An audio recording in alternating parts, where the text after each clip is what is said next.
Há 75 anos, a história da Agrosérie se funde à história de sucesso do agronegócio brasileiro. Pelas mãos de Antônio Secundino, fomos pioneiros ao desenvolver o primeiro milho híbrido adaptado ao Brasil. Ao longo de gerações, acompanhamos o trabalho incansável dos produtores rurais para que o nosso agronegócio continue ajudando a construir o futuro do Brasil. Agroséries, grandes histórias constroem o futuro.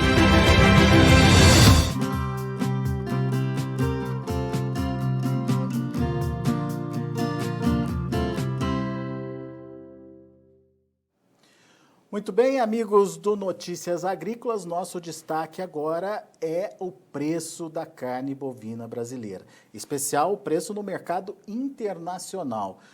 O que a gente quer mostrar aqui? Como a carne brasileira é vista, como a carne brasileira é precificada e que potencial ela teria para melhorar ou para valorizar esse preço que é pago pela carne brasileira no mercado internacional. Isso a gente parte de um estudo, né, realizado aí pelo Centro de Inteligência da Carne Bovina, que é da Embrapa Gado de Corte. Aqui comigo está o Paulo Henrique Biscola, pesquisador da Embrapa, lá Gado de Corte, e o Paulo vai contar um pouquinho dos detalhes desse estudo, dessa pesquisa que foi desenvolvida aí, mostrando os preços da carne brasileira. E, pasmem, carne brasileira chega a ser 41%, receber 41% menos que o melhor padrão aí de negociação, que é o dos Estados Unidos, que é a carne bovina norte-americana. A gente vai entender por quê. Paulo, seja muito bem-vindo, meu caro, muito obrigado pela participação. Nos ajude a entender a formatação dessa pesquisa, desse estudo e, enfim, como vocês chegaram a esse percentual aí de diferença de 41% entre a carne americana e a carne brasileira e quais países envolvidos nesse estudo. Seja bem-vindo, Paulo. Obrigado. Primeiro, gostaria de agradecer o convite do canal Notícias Agrícolas. Para nós é sempre uma grande satisfação trazer esses resultados que a Embrapa vem desenvolvendo em termos de pesquisa. Bom, em relação a esse estudo, nós fizemos um estudo dos principais países exportadores de carne bovina, considerando o volume de exportação, acima de 80 mil toneladas equivalente carcaça. E nesse estudo nós dividimos os países, né, em 4 grandes grupos, onde esses países foram separados pelo volume, acima de 850 mil toneladas ou abaixo, e também pelo preço, né, que eles comercializam a carne bovina. E aí nós chegamos a 4 grandes grupos. O primeiro grupo é um grupo onde tem os países que comercializam com preço alto e também volume alto. Nesse grupo encontram-se 2 países principais, que são os Estados Unidos e a Austrália. Os Estados Unidos, como você mencionou, ele vende a carne bovina a um preço médio de 7,17 dólares. Né? É importante frisar que esses dados são dados de 2019, que é onde a gente tem a base de todos os países. Né? E são dados das Nações Unidas, né? Que a gente usou uma base de dados que se chama Trade. E os Estados Unidos, ele exporta principalmente para o México, Canadá, Coreia do Sul e Japão. O México e o Canadá são 2 países que participam do mesmo acordo econômico, né? Que seria o NAFTA, e a Coreia do Sul e o Japão são 2 mercados que valorizam, né, o preço da carne. Além disso, os Estados Unidos exportam para a China também. Esses países que eu mencionei representam 80% de toda a exportação dos Estados Unidos. E esse valor, como você mencionou, ele é 41% superior ao valor de venda da carne brasileira, que é de 4,17 dólares. Que está num outro grupo, né? Exatamente, que está num outro grupo. Esse outro grupo é o grupo dos países que recebem um valor um pouco menor e tem um volume alto. Nesse grupo está o Brasil e a Índia. Né? O Brasil, como eu mencionei, 4,17 dólares, o principal destino, como a gente conhece, é a China, né, com 60%. E a Índia, dos 20 países que nós estudamos, é o que recebe o menor valor, de 2,83 dólares por quilo. Né? Um ponto que eu não mencionei é a questão da Austrália também ser estar ali no mesmo grupo dos Estados Unidos, né, que é um país também que recebe bem pela carne e também tem um alto volume de exportação. A Austrália também tem em comum os 2 clientes ali, 2 destinos dos Estados Unidos, seria o Japão e a Coreia do Sul, e além disso exporta para o próprio Estados Unidos e também para a China. e também esses países que eu mencionei representam 80%. Onde estariam, por exemplo, Uruguai e Argentina, que são os nossos concorrentes diretos aí, Paulo? Perfeito. Então, Uruguai e Argentina já estão num outro grupo, que seria dos que têm um menor volume, né, apesar de ser um volume alto, né, mas é um volume menor do que o nosso corte ali de 850 mil toneladas, e num valor alto também de exportação. Nesse grupo, além da Argentina e do Uruguai, né, a Argentina, por exemplo, o valor da carne exportada dela é, em média, 5,47 dólares por quilo, e o Uruguai 5,29. Além deles, tem ali Canadá, México e Holanda, né, e alguns outros países europeus. Eles têm a valorização, mas não têm o volume para atender Isso. todo mundo. Exatamente. Isso é importante. Agora, Paulo, nos ajude a entender as conclusões dessa pesquisa.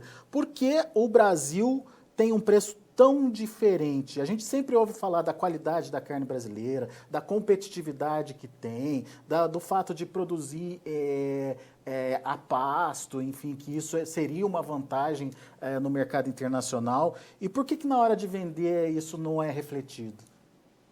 Então, isso vai muito mesmo desses mercados dos destinos da nossa carne, né? Como a gente exporta preferencialmente para a China, a China ela tem um maior interesse por preço mesmo, né? Claro que tem, tá aumentando essa questão de sustentabilidade até mesmo pelo mercado chinês, mas valoriza muito isso. Então, se a gente pega os exemplos ali dos Estados Unidos e da Austrália, os principais destinos deles são o Japão e a Coreia do Sul, que são dois países que valorizam muito a questão da qualidade da carne, né? E além disso, são países que o Brasil está tentando, vamos dizer, entrar nesse mercado, né? Que isso já foi percebido, vamos dizer, pelo governo e também pelas entidades, né, que trabalham essa questão. Então não é muito a qualidade em si da carne, mas é o fato de para quem a gente exporta, é isso? Acredito que isso aí seria um dos fatores principais. Né? Agora, talvez a questão da qualidade, essa qualidade também está ligada um pouco à confiança, né? Questões sanitárias, por exemplo, o Japão mesmo, ele tem um receio de comprar carne brasileira ainda por questão de febre aftosa. Então é um mercado que ele, vamos dizer, isso vale, é muito considerado para o Japão. Né? Já a Coreia do Sul é um mercado que, vamos dizer assim, está começando, né? O Brasil está começando a exportar para a Coreia do Sul, já exporta outras carnes, né? Como a carne de suíno e carne de frango, e vamos dizer, tem tudo para entrar nesse mercado que tem um grande potencial. Então, vamos dizer, demora um tempo também para ganhar confiança entre os dois parceiros, né, comerciais.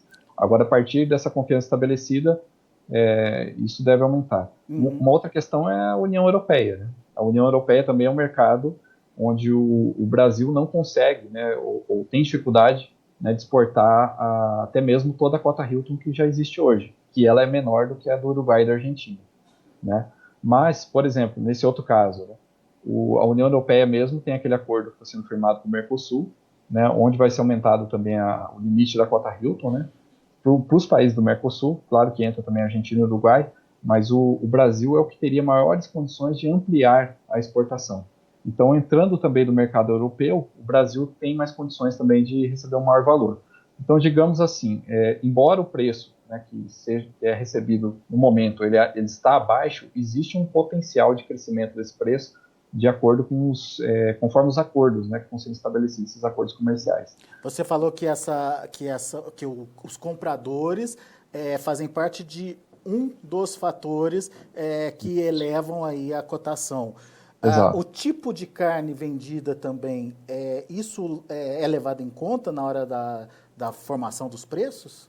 Também, né? Tem um estudo que foi feito há uns 5 anos atrás, encomendado pela BIEC, pela Apex, onde foram comparados, né, os países, vamos dizer, a percepção dos compradores em relação às carnes desses principais exportadores. Né? E o Brasil ele fica num patamar onde os países veem a carne brasileira como uma carne ingrediente, né? Que ela entra em preparados, por exemplo, como lasanhas, pratos congelados, né, hambúrgueres. Então ela entra como um componente, né, de outro alimento. Né? É diferente, por exemplo, de cortes gourmet, por exemplo, como é o caso da Austrália, do Uruguai e da Argentina, onde são utilizados, por exemplo, cortes mais altos, né? E principalmente em churrascarias, steakhouses, né? Ou grandes redes hoteleiras. E nesse meio do caminho existe uma outra carne que é chamada carne culinária. Né? Essa carne culinária, ela vamos dizer, ela entra principalmente no consumo caseiro, né, das donas de casa. Então, também é uma carne que ela não chega a ter aquele valor da carne premium, mas ela já é melhor remunerada do que essa carne ingrediente. O Brasil, né, de acordo com esse estudo que foi feito, ele está entre a carne ingrediente chegando na carne culinária. Só que o ideal seria estar nessa carne premium ou carne gourmet. Para atingir preços maiores. Exato. O fato de vender carne congelada também é um problema? Não sei se problema é a palavra adequada, mas, enfim, é um empecilho aí?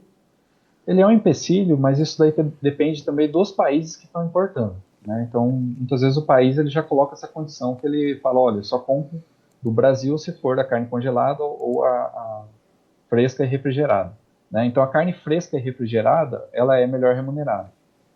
Até mesmo no caso dos dois países, lá, dos Estados Unidos e da Austrália, que recebem uma remuneração mais alta, um outro fator é justamente por isso.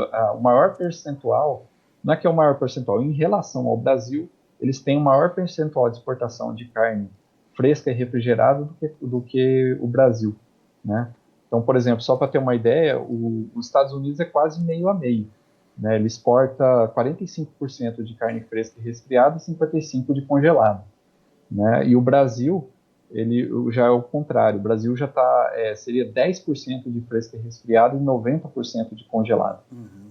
Então acontece que, claro, né, tem que se ter um cuidado maior na carne fresca e resfriada, né? Ela dura menos tempo, em torno de 120 dias. Já a carne congelada pode ser estocada por até uns 2 anos.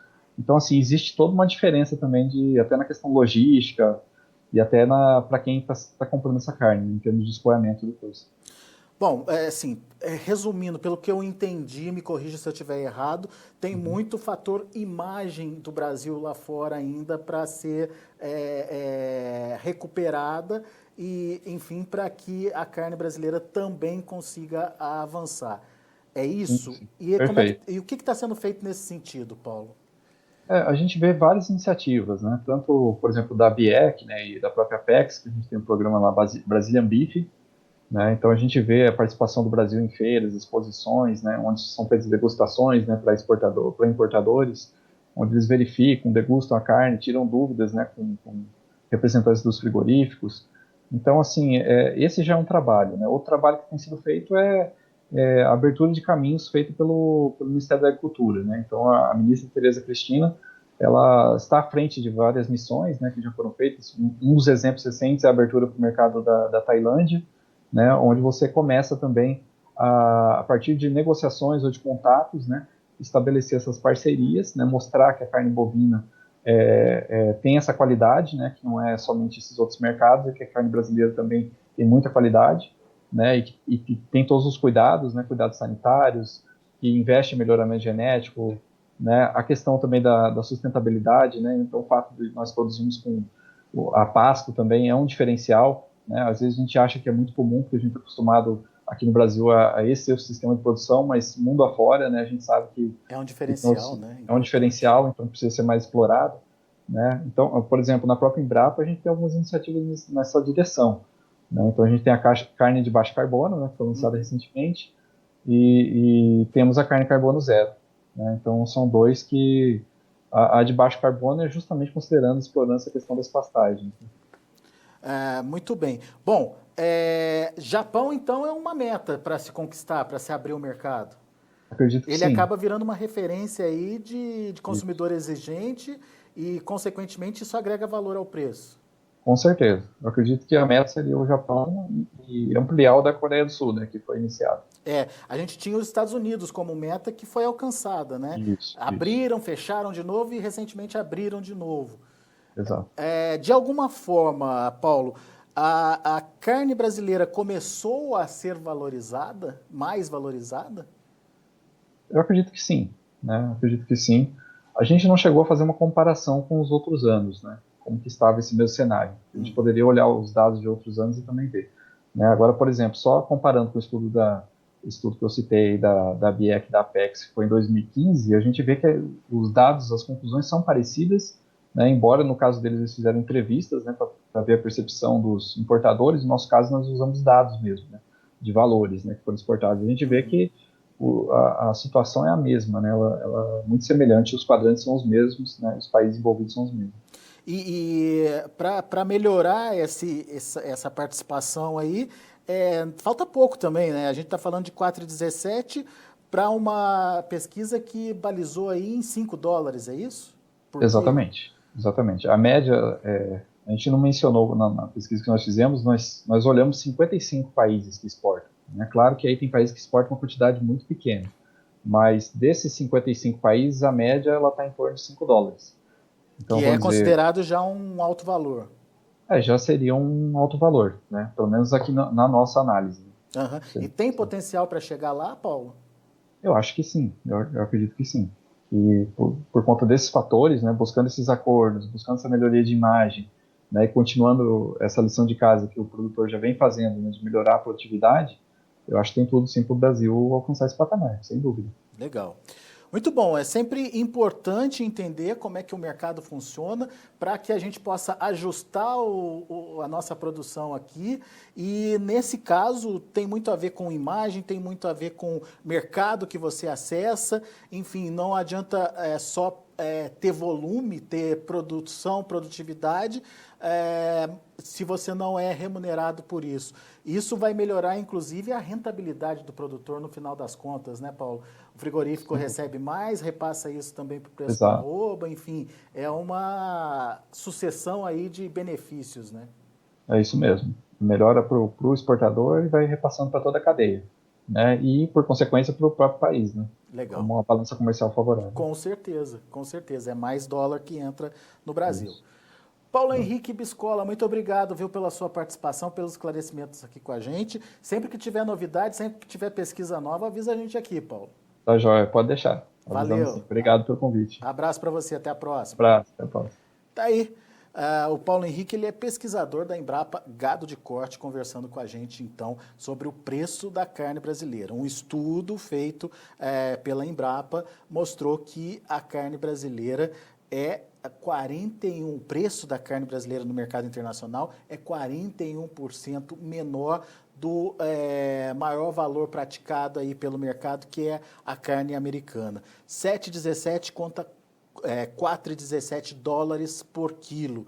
Uma diferença bastante grande, mas que pode evoluir aí à medida que o Brasil melhore a imagem lá fora, acesse mercados consumidores que pagam melhor, que valorizam melhor e que trazem aí um aval, um selo de qualidade para a carne brasileira, como o Japão, por exemplo. Ele citou também a Coreia do Sul. Coreia do Sul, esse trabalho já começou a ser feito, o Japão ainda precisa ser conquistado e, mais do que isso, as vantagens da carne brasileira precisa ser demonstrada lá fora. O fato de produzir a pasto, que é mais sustentável, enfim, tem menos impacto ambiental, isso aí seria um agregador de valor aí na hora de negociar o produto lá fora. Enfim, a gente precisa, portanto, fazer parte aí desse status de volume alto de venda, né? Volume considerável aí de venda de carne bovina e preço alto também pago por essa carne bovina. Nesse quesito aí se enquadram principalmente Estados Unidos e Austrália. Brasil está no volume alto e menor valor pago por carne, e Uruguai e Argentina estão lá no valor alto pago pela carne, porém sem volume grande para ofertar no mercado. Bom, deixa eu passar, antes de encerrar esse boletim, os preços praticados aqui no mercado interno e o que o mercado futuro está sinalizando. Vamos lá.